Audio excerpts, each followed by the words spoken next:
Hello guys, അപ്പോൾ എല്ലാവരും എന്ത് പറയുന്നു? അപ്പോൾ ശരിക്കും പറഞ്ഞാൽ ഒരു കാര്യം നിങ്ങളോട് പറയാൻ വേണ്ടിയിട്ടാണ് കേട്ടോ ഈ വീഡിയോ എടുക്കുന്നത്. ശരിക്കും എനിക്ക് ഒത്തിരി പേഴ്സണൽ മെസ്സേജ് ആയിക്കോട്ടെ, അല്ലെങ്കിൽ ഇപ്പോൾ യൂട്യൂബിൻ്റെ കമൻറ്റ് സെക്ഷനിലായിക്കോട്ടെ, എപ്പോഴും വരുന്നൊരു കമൻറ്റാണ്, ചേച്ചി മോഡൽ എക്സാംസിന് ഞങ്ങൾ എന്ത് ചെയ്യും എന്നുള്ളത്. ശരിക്കും ഇപ്പോൾ മോഡൽ എക്സാംസ് അടുക്കാറായതുകൊണ്ട് തന്നെ എല്ലാവർക്കും ഒരു 100 കൂട്ടം ടെൻഷനും കാര്യങ്ങളൊക്കെ ആയിരിക്കും. ഒന്നാമത്തെ കാര്യം, നിങ്ങൾ ഇത്രയും ടോപ്പിക്സ് അത്യാവശ്യം നല്ല രീതിയിൽ ബാക്ക്ലോഗ്സ് വന്നിട്ടുണ്ടാവും. ഞാനിപ്പോൾ നിങ്ങൾക്ക് വേണ്ടിയിട്ട് ഒത്തിരി ഷെഡ്യൂളും കാര്യങ്ങളൊക്കെ ചെയ്തിട്ടുണ്ട്. അത് വെച്ച് ഫോളോ ചെയ്ത് കഴിഞ്ഞാൽ നമുക്ക് അത്യാവശ്യം ബാക്ക്ലോഗ്സ് ഒക്കെ ജനുവരി ഒരു എൻഡോട് കൂടി തീർക്കാൻ പറ്റുമടാ. നിങ്ങളൊന്ന് ശ്രമിച്ചാൽ മതി. അപ്പോൾ ഈ ബാക്ക്ലോഗ്സും കാര്യങ്ങളൊക്കെ വരുമ്പോഴത്തേക്ക് നല്ല രീതിയിൽ ടെൻഷൻ ആവുന്നുണ്ട്. കാരണം ഇപ്പോൾ ഒരു വീക്കിൽ 3 സബ്ജക്റ്റ് 3 ചാപ്റ്റർ വരെ നിങ്ങൾക്ക് മാനേജ് ചെയ്യാൻ പറ്റുന്നില്ല. അന്നേരം ഈ മോഡൽ എക്സാമിന് ഈ 10, 12, 20 ചാപ്റ്റർ 2-3 ദിവസം ഗ്യാപ്പിൽ എങ്ങനെ കവർ ചെയ്യും, അങ്ങനത്തെ പല പല ടെൻഷൻസാണ്. ഇപ്പോൾ ഞാനടക്കമുള്ള എല്ലാ യൂട്യൂബേഴ്സും പറയും നല്ല രീതിയിൽ പ്രോപ്പറായിട്ട് റിവിഷൻ ചെയ്യണം എന്നൊക്കെ. നിങ്ങൾ ശരിക്കും പറഞ്ഞാൽ പഠിച്ചു പോലും തീരുന്നില്ല, പിന്നെ എങ്ങനെ ചേച്ചി റിവിഷൻ ചെയ്യുന്നത്, അങ്ങനെയൊക്കെ ചോദിച്ച് എൻ്റെ അടുക്ക് ഒത്തിരി പേര് മെസ്സേജ് ചെയ്യാറുണ്ട്. ഇന്നലെ ഇവിടെ ശരിക്കും പറഞ്ഞാൽ ഞങ്ങൾക്ക് ക്രിസ്മസ് സെലിബ്രേഷൻ ആയിരുന്നു. ആ സെലിബ്രേഷൻ ഇടയ്ക്ക് എന്നെ ഒരു കുട്ടി ഇങ്ങനെ വിളിച്ചുകൊണ്ടേ ഇരിക്കുമായിരുന്നു. ഇൻസ്റ്റയിൽ ഇങ്ങനെ വോയിസ് കോൾ വന്നുകൊണ്ടേ ഇരിക്കുക. എന്നിട്ട് ശരിക്കും പറഞ്ഞാൽ എനിക്കിപ്പോൾ അൺനോൺ ആയിട്ടുള്ള ഐ ഡി ആയതുകൊണ്ട് ഞാനത് എടുത്തില്ല. മാത്രമല്ല എടുക്കാൻ പറ്റുന്നൊരു സാഹചര്യം ആയിരുന്നില്ല. അപ്പോൾ അങ്ങനെ ശരിക്കും പറഞ്ഞാൽ എനിക്ക് നിങ്ങളുടെ ആ ഒരു സിറ്റുവേഷൻ മനസ്സിലാവും, ആ ഒരു ടെൻഷനും പ്രഷറും ഒക്കെ മനസ്സിലാവും. ഓൾറെഡി ഞാനെന്ന് പറയുന്ന വ്യക്തി അതിലൂടെ കടന്നു പോയിട്ട് വന്ന ഒരാളാണ്. മാത്രമല്ല ഇപ്പോൾ എൻ്റെ അനിയത്തി അതിലൂടെ കടന്നു പോയിക്കൊണ്ടിരിക്കുന്ന ഒരാളാണ്. അപ്പോൾ ശരിക്കും പറഞ്ഞാൽ എനിക്ക് നന്നായിട്ട് റിലേറ്റ് ചെയ്യാൻ പറ്റും.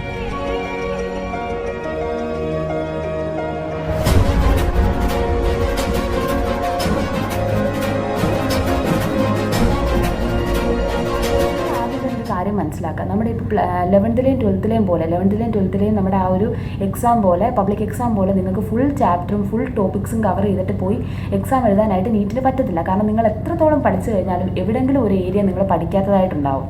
മനസ്സിലായോ? കാരണം ആ ഒരു നമുക്കിപ്പോൾ സിലബസ് തന്നിട്ട് അതിൽ നിന്നല്ലടാ ക്വസ്റ്റ്യൻസും കാര്യങ്ങളൊക്കെ വരുന്നത്. ഇപ്പോൾ കുറേ പേര് പറയുന്നുണ്ട്, ചേച്ചി മോഡൽ എക്സാംസിന് നമ്മളെങ്ങനെ ഈ പോർഷൻസ് കവർ ചെയ്യാതെ പോയി എഴുതുന്നത്. നിങ്ങൾ ശരിക്കും പറഞ്ഞാൽ ആ ഒരു മൈൻഡ് സെറ്റാണ് മാറ്റിയെടുക്കേണ്ടത്. നമുക്കിപ്പോൾ എന്തായാലും A to Z പഠിച്ചിട്ട് പോയി എക്സാംസ് എഴുതുന്ന കാര്യം നടക്കത്തില്ല.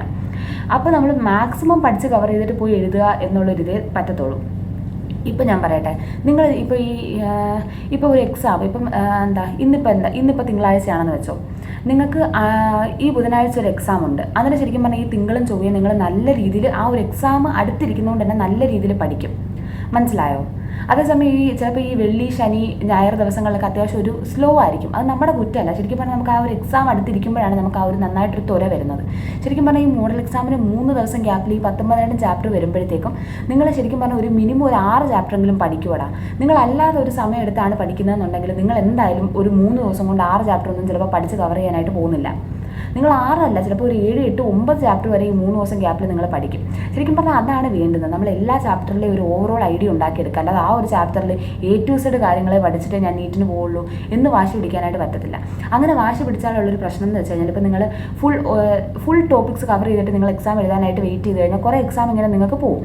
എന്നിട്ട് ഈ ഫുൾ ടോപ്പിക്സ് കവർ ചെയ്ത് എക്സാം എഴുതാനായിട്ട് പോകുമ്പോഴായിരിക്കും നിങ്ങൾക്ക് ശരിക്കും പറഞ്ഞാൽ ആദ്യം പഠിച്ച കാര്യങ്ങളൊന്നും ഓർമ്മയുണ്ടാവത്തില്ല. അപ്പോൾ വീണ്ടും നിങ്ങൾ എന്ത് ചെയ്യും? ഒന്നും കൂടെ റിവിഷൻ ചെയ്തിട്ട് എഴുതും. ഇങ്ങനെയുള്ളവർക്ക് അന്നേരവും കോൺഫിഡൻസ് കാണത്തില്ല. അവർ ഒന്നും കൂടെ റിവിഷൻ ചെയ്ത് വരുമ്പോഴത്തേക്കും കറക്റ്റ് നീറ്റ് എക്സാം ആവും. അപ്പോൾ ശരിക്കും പറഞ്ഞാൽ നിങ്ങൾക്ക് ഇപ്പോൾ നീറ്റ് എക്സാമിന് പോകുമ്പോൾ വരുന്നൊരു പ്രശ്നം എന്ന് വെച്ച് കഴിഞ്ഞാൽ, ഈ ക്വസ്റ്റ്യൻസ് അറ്റംപ്റ്റ് ചെയ്ത് പ്രാക്ടീസ് ഇല്ലാത്തത് കൊണ്ട് തന്നെ അവിടെ നിങ്ങൾ വല്ലാണ്ട് പതറിപ്പോവും. നമുക്കിപ്പോൾ എത്ര തിയറി അറിയാമെന്ന് പറഞ്ഞു കഴിഞ്ഞാൽ നിങ്ങൾക്ക് ക്വസ്റ്റ്യൻസ് ചെയ്ത് പ്രാക്ടീസ് ഇല്ലെങ്കിൽ നമ്മൾ ശരിക്കും പറഞ്ഞാൽ നീറ്റിൻ്റെ എക്സാം ഹോളിൽ പതറിപ്പോവും. കാരണം ഇതൊരു തിയറി ഓറിയൻറ്റഡ് എക്സാം അല്ല. നിങ്ങൾക്കിപ്പം 150 ക്വസ്റ്റ്യനിൽ ഇപ്പോൾ ഫിസിക്സിൽ ഫിസിക്സിൽ 45 ക്വസ്റ്റ്യൻ ഉണ്ടെങ്കിൽ അതിൽ 30 ക്വസ്റ്റ്യനും എന്തായിരിക്കും? കറക്റ്റ് നമ്മൾ പ്രോബ്ലംസ് ആയിരിക്കും. ബാക്കി 15 ക്വസ്റ്റ്യനേ ഉള്ളൂ പിന്നെ നമുക്ക് തിയറി ആയിട്ട് റിലേറ്റ് ചെയ്ത് വരാൻ പറ്റുന്നതെന്ന് പറയാനുള്ളത്. അപ്പോൾ ശരിക്കും പറഞ്ഞാൽ ആ ഒരു പ്രശ്നമുണ്ട്. അതായത് നിങ്ങൾക്ക് നമ്മൾ നന്നായിട്ട് പഠിച്ച് കവർ ചെയ്താൽ മാത്രം പോലെ നിങ്ങൾക്ക് അത്രയും ക്വസ്റ്റ്യൻസ് ചെയ്ത് പ്രാക്ടീസും കൂടെ വേണം.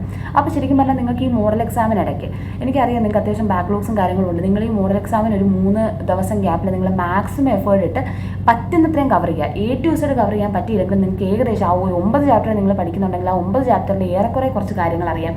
അത്യാവശ്യം കുറച്ച് ക്വസ്റ്റ്യൻസ് ഒക്കെ ചെയ്തിട്ട് പോയിരുന്ന് എക്സാം എഴുതുക. എന്നിട്ട് ഇതല്ല ഈ യൂണിറ്റ് വൈസ് ഉള്ള എക്സാംസ് എല്ലാം കഴിഞ്ഞിട്ട് യൂണിറ്റ്സ് ക്ലബ് ചെയ്ത് എക്സാം കാണും. അത് കഴിഞ്ഞിട്ട് പിന്നെ നിങ്ങൾക്ക് ഫുൾ ചാപ്റ്റർ എക്സാം കാണും. ഈ ഫുൾ ചാപ്റ്റർ എക്സാം വരുമ്പോഴത്തേക്ക് നിങ്ങൾക്ക് പെൻഡിങ് ഉള്ള പോർഷൻസ് വേണമെങ്കിൽ നിങ്ങൾക്ക് ഇപ്പം ഒരു 1 ഡേ ഗ്യാപ്പിലായിരിക്കും ഈ ഫുൾ ചാപ്റ്റർ എക്സാം വരുന്നത്. അപ്പോൾ നിങ്ങൾക്ക് വേണമെങ്കിൽ 1-2 ഫുൾ ചാപ്റ്റർ എക്സാം മിസ് ചെയ്തിട്ട്, അതായത് സ്കിപ്പ് അടിച്ചിട്ട് ആ ഒരു ദിവസം നിങ്ങൾ പഠിക്കുക. എന്നിട്ട് ആ ക്വസ്റ്റ്യൻ പേപ്പർ എടുത്ത് വെച്ചിട്ട് ഏതെങ്കിലും ഒരു ദിവസം സമയം കണ്ടെത്തി ചെയ്താലും മതി. ശരിക്കും പറഞ്ഞാൽ ഈ യൂണിറ്റ് വൈസ് ഉള്ള എക്സാം സ്കിപ്പ് ചെയ്യാൻ നിങ്ങൾ നിൽക്കരുത്. ഞാൻ കാര്യമായിട്ട് പറയാം, നിങ്ങൾക്കിപ്പം യൂണിറ്റ് വൈസ് ഉള്ള എക്സാം സ്കിപ്പ് ചെയ്യാൻ നിങ്ങൾക്കൊരു പ്ലാൻ ഉണ്ടെങ്കിൽ നടക്കാൻ പോകുന്ന കാര്യം എന്ന് വെച്ച് കഴിഞ്ഞാൽ നിങ്ങൾക്ക് അത്യാവശ്യം ഒത്തിരി സമയമുള്ളതായിട്ട് തോന്നും. കാരണം ജാനുവരി ഉണ്ട്, ഫെബ്രുവരി ഉണ്ട്, അതിൽ 2 മാസം ഉണ്ടോ, അത്യാവശ്യം സമയമുണ്ട്. അപ്പോൾ നമ്മൾ ഭയങ്കരമായിട്ട് ലാഗ് അടിച്ച് പോകും. മനസ്സിലായി. അതേസമയം നിങ്ങൾ ഈ മോഡൽ എക്സാമിനെ ഫോളോ ചെയ്യുവാണെങ്കിൽ നിങ്ങൾ അത്രയെങ്കിലും ടോപ്പിക്സ് കവർ ചെയ്ത് മാറ്റാനായിട്ട് പറ്റും. ശരിക്കും പറഞ്ഞാൽ നമുക്കൊരു പ്രോപ്പറായിട്ടുള്ളൊരു സംഭവം ഇല്ലെങ്കിൽ നമുക്ക് പഠിക്കാൻ പാടാണ്. ഇതിപ്പം ഒരു എക്സാം ഉള്ളത് കൊണ്ട് നിങ്ങൾ അത്രയെങ്കിലും പോർഷൻസ് പഠിച്ചു പോകും. കാരണം ഇതെന്ന് വെച്ച് കഴിഞ്ഞാൽ ഒരു 1 ഇയർ ജേർണി അല്ലേ. അപ്പോൾ നമ്മൾ ശരിക്കും പറഞ്ഞാൽ ഭയങ്കരമായിട്ട് ഇപ്പോൾ ഒക്കെ നല്ല എക്സോസ്റ്റഡ് ആവുന്ന ഒരു സമയമായിരിക്കും. ശരിക്കും പറഞ്ഞാൽ ഈ ഒരു സമയം നമ്മൾ എങ്ങനെ എഫക്റ്റീവായിട്ട് യൂട്ടിലൈസ് ചെയ്യുന്നു അതിനനുസരിച്ചായിരിക്കും നമ്മുടെ റിസൾട്ടും കാര്യങ്ങളൊക്കെ ഇരിക്കുന്നത്. മനസ്സിലായി. അപ്പോൾ ഒരിക്കലും നിങ്ങൾ യൂണിറ്റ് വൈസ് ഉള്ള എക്സാം സ്കിപ്പ് ചെയ്യാൻ നിൽക്കരുത്. അഥവാ അത്രയും പെൻഡിങ് ആവുന്നുണ്ടെങ്കിൽ നിങ്ങൾ അത് എഴുതി നോട്ട് ചെയ്ത് വെക്കുക.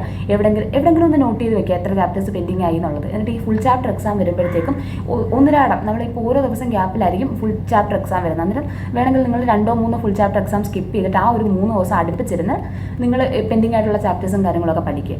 ശരിക്കും പറഞ്ഞാൽ അതായിരിക്കും നല്ലത്. എന്നിട്ട് ഈ 3 ക്വസ്റ്റ്യൻ പേപ്പർ നിങ്ങൾ സൂക്ഷിച്ച് വെച്ചിട്ട് അത് എപ്പോഴെങ്കിലും ചെയ്യുകയും കൂടെ വേണം. ഞാൻ തീരെ ഒരു പറ്റാത്തവരുടെ കാര്യമാണ് പറഞ്ഞത് കേട്ടോ. ഒരിക്കലും മോഡൽ എക്സാംസ് നിങ്ങൾ സ്കിപ്പ് ചെയ്യരുത് കേട്ടോ. കാരണം ആ ഒരു പേസിൽ നമുക്ക് എന്തായാലും നിങ്ങൾ ഒരു എക്സാം ഫോളോ ചെയ്യാതെ നിങ്ങൾക്ക് ചെയ്യാനായിട്ട് പറ്റത്തില്ല. അതുകൊണ്ടാണ് പറയുന്നത് കേട്ടോ. ഇതെനിക്ക് ഒത്തിരി റിക്വസ്റ്റ് വന്നതാണ്. ഞാൻ പേഴ്സണലി എൻ്റെ അടുത്ത് ചോദിക്കുന്നവരോടൊക്കെ ഞാൻ ഇത് തന്നെയാണ് പറയുന്നത്. അപ്പോൾ എനിക്ക് തോന്നി ഒരു വീഡിയോ ആയിട്ട് ചെയ്യാം. അതാകുമ്പം കേൾക്കുന്നവരെല്ലാം കൂടെ ഒന്ന് ശ്രദ്ധിക്കുമല്ലോ. അപ്പോൾ അത്ര ഉള്ളടാ. എടാ ഒരു കാര്യം ഞാൻ പറയാൻ വിട്ടുപോയി.